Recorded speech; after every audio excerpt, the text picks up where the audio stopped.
Toc toc, bonjour de Vainé, nous sommes le mardi 24 octobre. Célia, c'est compliqué, Célia. Minouche, ma minouche. Elle a 24 ans, c'est la deuxième de mes enfants. Elle est hyperactive avec, je l'avais déjà parlé de minouche, avec de légers retards intellectuels. Malheureusement, suite à la société qui n'a pas de structure et qui ne reconnaît pas l'hyperactivité, encore une fois, comme une maladie.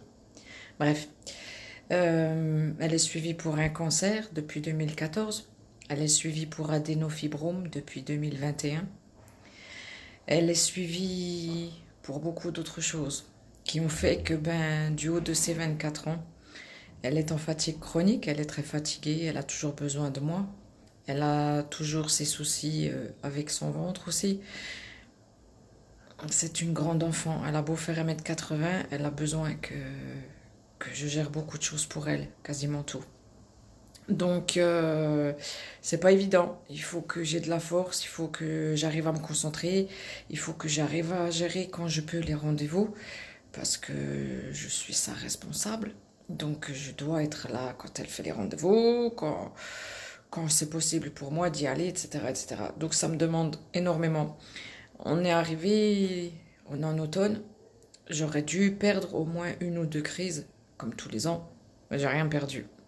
J'ai rien perdu. Je suis même remontée à 87 au lieu de 86. Bon, c'est une. Mais une plus une, ça fait beaucoup.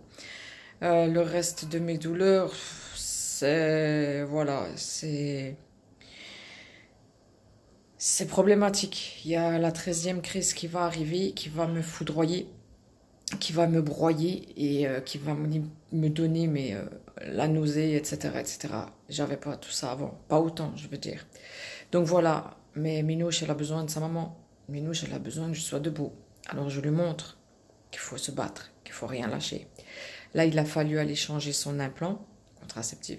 Je devais être avec elle parce que quand la peur prend le dessus, quand l'angoisse prend le dessus, Célia peut partir dans tous les sens et avoir envie de tout casser. Donc il faut la maîtriser, il faut la contenir.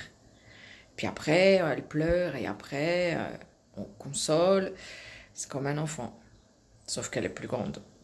Donc voilà, tout ça demande beaucoup, mais je ne peux pas lâcher. Je dois rester debout, je dois continuer le combat. Je suis toujours algivasculaire de la face, maladie du suicide, entre autres. Et je dois être là pour les enfants, surtout pour Célia. Donc voilà, ça va être encore une grande journée. Je suis déjà bientôt à la 5e. C'était le petit coucou du jour. Un petit bout de mon enfer dans un monde presque parfait.